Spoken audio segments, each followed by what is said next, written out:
ایک بہت جلیل قدر عالم امام زمانہ علیہ الصلوۃ والسلام سے توسل کرتے ہیں اور آپ سے تقاضا کرتے ہیں کہ مولا کل میدان عرفات کا سما ہوگا، دعائے عرفہ پڑھی جائے گی، ہمیں کہا گیا ہے کہ آپ ہر زمانے میں ہر سال حج کے دوران میدان عرفات میں ضرور حاضر ہوتے ہیں، تو مولا کوئی شرف دیدار اگر بخش دے اس غلام کو تو آپ کی بارگاہ میں کوئی کمی نہیں آ جائے گی۔ تو خواب میں اس عالم کو، اس جلیل القدر عالم کو امام زمانہ کی زیارت ہوئی، کہا کہ اے شیخ اگر تو کل ہماری زیارت کرنا چاہتا ہے تو کل میدان عرفات میں جب دعائے عرفہ پڑھی جا رہی ہو تو سارے خیموں میں دیکھنا کہ جس خیمے کے اندر ہمارے چچا عباس کے مسائل پڑھے جا رہے ہوں گے تو اس خیمے میں تو ہماری زیارت کر سکے گا۔ میں کہوں گا میرے مولا اور آقا آج ہمارے اس خیمے میں آپ کے چچا عباس کے مسائل پڑھے جا رہے ہیں، کیا ہمیں بھی شرف دیدار آپ بخش سکتے ہیں؟ لہذا یہ عظیم ذکر ہے، یہ عظیم مقام ہے عباس کا کہ امام چوتھے امام تشریف فرما ہے اور عباس کے فضائل بیان کر رہے ہیں۔ آپ نے فرمایا کہ قیامت کے دن ہمارے چچا کا وہ مقام ہوگا کہ سارے شہداء اول تا آخر عباس کے مقام پر رش کریں گے اور ہمارے چچا عباس کو کٹے ہوئے بازوؤں کے جگہ خداوند متعال نے وہ اجر عنایت فرمایا ہے کہ ایک جعفر طیار کی ہستی ہے کہ جو جنت کے اندر پرواز کر رہی ہوگی، اور ایک ہمارے چچا کی ہستی ہے کہ جسے خداوند متعال نے وہ پر عنایت فرمائے ہیں کہ جو عالم ملکوت میں پرواز کر رہی ہے۔ عجیب مقام ہے اس ہستی کا کہ جب سارے اصحاب چلے گئے، کٹ کٹ کر جدا ہو گئے، اہل بیت کی باری آ گئی، سارے اہل بیت مراحل وفا اپنے دے کر قربان ہو گئے، تو اب وہ موقع آیا کہ لشکر میں یا تو حسین باقی ہے یا عباس باقی ہے۔ میں آپ سے پوچھتا ہوں عباس جیسے غلام کے لیے، عباس جیسے مطیع امامت کے لیے سب سے کڑا وقت کیا ہوگا؟ جب اس نے دیکھا ہوگا کہ ایک مولا باقی رہ گیا ہے اور ایک میں باقی رہ گیا ہوں۔ سب سے مشکل وقت عباس کے لیے یہ ہوگا کہ جب اس نے تصور کیا ہوگا کہ کبھی ایسا وقت نہ آ جائے کہ میرا مولا میری آنکھوں کے سامنے قربان ہو جائے اور میں باقی رہ جاؤں۔ لہذا مقتل نے لکھا کہ جب نہر علقمہ سے واپس پلٹ رہے تھے تو زیر لب ایک ہی جملہ تکرار کرتے جا رہے تھے، یا نفسی ہونی بعد الحسین، اے عباس حسین کے بعد تو کیا کس کو منہ دکھائے گا؟ تو اپنی ماں کو کیا منہ دکھائے گا کہ جب تیری ماں یہ سنے گی کہ حسین شہید ہو گیا لیکن عباس باقی تھا؟ لہذا مولا کی خدمت میں آئے کہ اے میرے مولا میں اجازت بغا چاہتا ہوں، میرا سینہ سنگین ہو رہا ہے۔ ہاں مولا اب اس سے زیادہ صبر نہیں ہوتا، شوق شہادت اتنا ہے کہ عباس مولا کی بارگاہ میں آ کے التماس کر رہا ہے، اور مولا یہ کہتے ہیں کہ مولا اے عباس تو چلا جائے گا تو میرا لشکر تار و مار ہو جائے گا، میرا لشکر ہی کہاں باقی رہے گا۔ عباس نے دائیں جانب دیکھا، بائیں جانب دیکھا کہ اے مولا اب وہ لشکر ہی کہاں کہ جس لشکر کا میں سردار تھا۔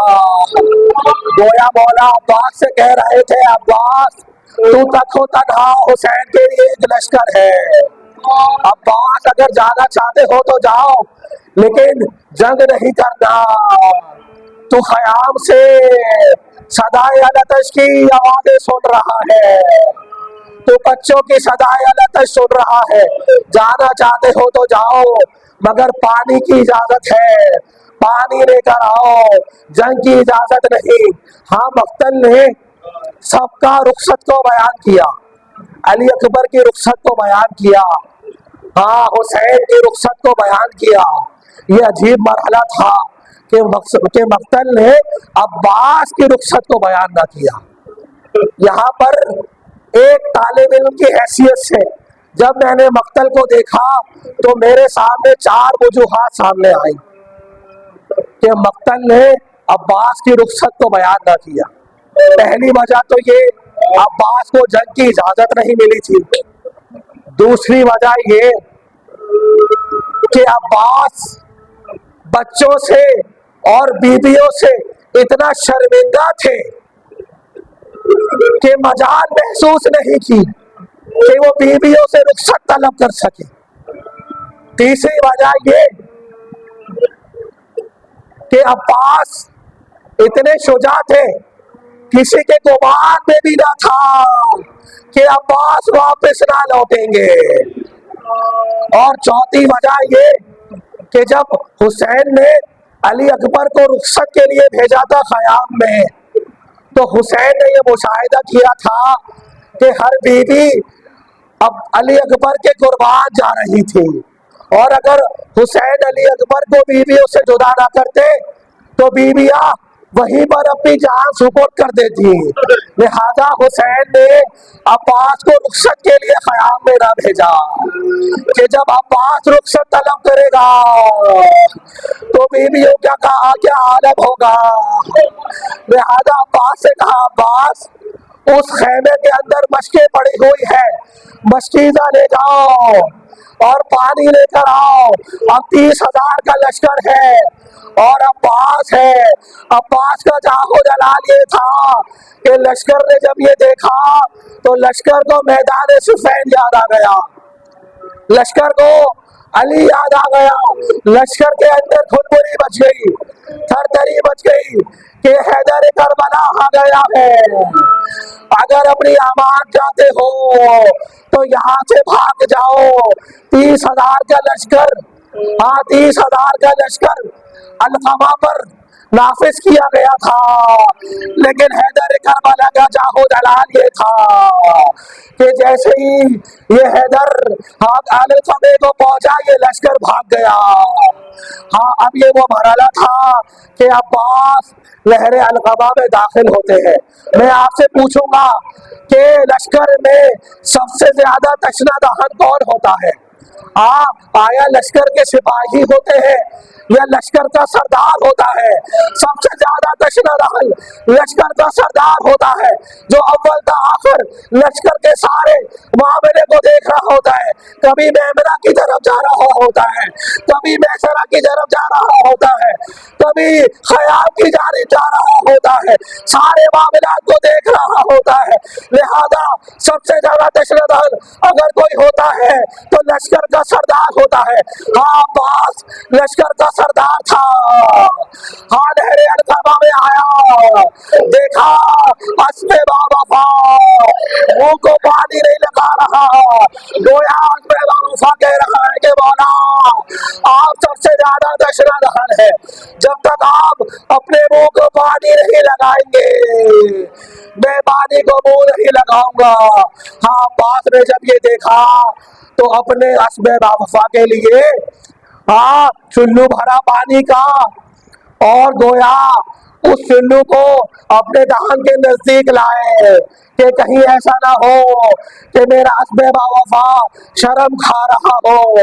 عباس نے دیکھا عجیب مرحلہ ہے کہ جیسے ہی چلو کو آنکھوں کے نزدیک لائے تو اس پانی کے اندر علی اصغر کو دیکھا، پیاسی سکینہ کو دیکھا، اور کہا کہ عباس، اے عباس تیرے مولا کے بچے پیاسے ہیں اور تو پانی کو اپنے دہن کے نزدیک لا رہا ہے۔ مقتل نے لکھا، پانی کو پانی پر پھینک دیا اور مشکیزہ بھرا اور الفما سے باہر تشریف لائے. اب وہ مرحلہ تھا کہ لشکر پریشان تھا کہ عباس کا مقابلہ کس طرح کیا جائے. اگر یہ پانی خیام تک پہنچ گیا تو لشکر میں سے کوئی نہ بچے گا. شمر لہی نے نعرہ لگایا اے لشکر کچھ بھی ہو ہاں پانی خیام تک پہنچنے نہ پائے. عباس کو حکم تھا کہ پانی لے کر آنا ہے, جنگ نہیں کرنی. تو عباس نے مقتل نے لکھا ایک ایسا راستہ لیا, پیچھے کا راستہ لیا تاکہ کسی فوج اشقیاء سے مقابلہ نہ ہو, سیدھا پانی خیام کی جانب پہنچ جائے. دوسری جانب لشکر اشقیاء کا مجال نہیں تھی کہ حیدر کربلا کا مقابلہ کر سکے. ہاں اب وہ مرحلہ تھا کہ لشکر اشقیاء اپنے آپ کو جھاڑیوں میں اور درختوں میں چھپا رہی تھی. عباس نے یہ دیکھا کہ عباس خیام کی جانب جا رہے ہیں. تیروں کی بارش ہے, نیزوں کی بارش ہے. عباس تیروں کو سینے پر لے رہے ہیں, نیزوں کو سینے پر لے رہے ہیں, لیکن مجال ہے کہ یہ ام البنین کا بیٹا راستے کے اندر ڈگمگا رہا ہو, حیدر کی طرح جا رہا ہے. یہاں پر عباس نے کیا دیکھا, درخت کے پیچھے سے ایک شقی آیا, دائیں بازو پر وار کیا, دائیں بازو قلم ہو کر گر گیا اور عباس نے وہ شعر پڑھا واللہ ان قطعتم یمینی انی وہابی ابدا عن دینی عن امام صادق یقینی. ہاں اور عباس نے یہ مشکیزہ دائیں بازو سے بائیں جانب تھاما, بائیں بازو میں تھا. تھوڑا آگے بڑھتے ہیں, ایک اور شقی درخت کے پیچھے سے نمودار ہوتا ہے. عباس کا بایاں بازو قلم ہو گیا. اب عباس ہے, بازو کٹے ہوئے ہیں, تلوار نہیں لے سکتے کہ شقیوں کا مقابلہ کرے. عباس نے مشق کو دانتوں میں لیا اور اپنے آپ کو گھوڑے کی زین پر گرا دیا کہ کچھ بھی ہو جائے یہ مشکیزہ خیام تک پہنچ جائے, میرے مولا کی حکم کی تعمیل ہو جائے. عباس بچوں کے سامنے شرمندہ ہونے سے بچ جائے. ہاں عباس نے اپنے آپ کو اسب کی زین پر گرا دیا. یہ وہ مرحلہ تھا کہ جس پر ام البنین آخری سانس تک گریا کرتی رہی کہ جب راوی سے پوچھا اے راوی تو یہ بتا تو نے یہ کیا مجھے بتایا کہ میرے بچے کے سر پر گوشت مار دیا گیا. میرے بچے کا قد تو اتنا بلند تھا کہ جب گھوڑے پر بیٹھتا تھا تو اس کے پیر زمین تک خط کھینچتے تھے, تو کس شقی کا ہاتھ میرے بچے کے سر پر پہنچ گیا. کہاں ام البنین عجیب مرحلہ تھا. عباس کے دونوں بازو قلم ہو چکے تھے. ہاں اس مشکیزے کو خیام تک پہنچانا تھا. عباس نے اپنے آپ کو گھوڑے کی زین پر گرا دیا تھا. اب یہ وہ موقع تھا کہ شقی آیا اور عباس کے سر پر ایسا گرد مارا. اے ام البنین, کوفہ میں عباس کے بابا کا سر دو ٹکڑے ہو گیا تھا اور اب وہ موقع تھا کہ حیدر کربلا, حیدر کوفہ کی شبیہ ہو گیا تھا. حیدر کا سر سکامتا تھا کربلا میں اور اب یہ وہ موقع تھا ام البنین کہ جیسے ہی حیدر کربلا کے سر پر گرز پڑی اس کا سر شگافتہ ہوا تو عباس گھوڑے کی زمین پر ڈگمگانا شروع ہو گیا, کبھی دائیں جانب کبھی بائیں جانب. اور یہ وہ مرحلہ تھا کہ قوم اشقیاء کو عباس کے سینے کے نیچے سے مشکیزہ نظر آنا شروع ہو گیا تھا. شمر لہی نے حکم دیا فوراً نشانہ لو مشقا کہ کہیں پانی خیام کے جانے پہنچ نہ پائے. ہاں مشکیزے کا نشانہ لیا, پانی بہنا شروع ہوا اور عباس کہ اس کا سینہ گیلا ہو رہا ہے، گویا مشق کا سارا پانی بہ چکا ہے۔ اب وہ مرحلہ تھا کہ عباس کے نہ بازو سلامت تھے، ہاں نہ آنکھوں سے نظر آتا تھا، آنکھوں کے اندر تیر پیوست تھا، ہاں عباس کا سر شکافتہ ہو چکا تھا۔ اب وہ مرحلہ تھا کہ عباس نے کہا کہ اگر اب میں خیام کی جانب جاؤں گا تو عباس پہلے ہی شرمندہ ہے، اور اب جب بچے دیکھیں گے کہ چچا بازو کٹا کر تو آ گیا ہے مگر پانی بھی نہ لا سکا ہے تو عباس کیسا تو شرمندہ ہوگا۔ عباس نے اپنے گھوڑے کو مقتل میں روک لیا، ہاں مقتل نے کیا لکھا، وقفا حیرانا، عباس مقتل کے اندر حیران و پریشان کھڑا ہو گیا، نہ بازو ہے کہ جنگ کر سکے، نہ بازو ہے کہ اپنا دفاع کر سکے۔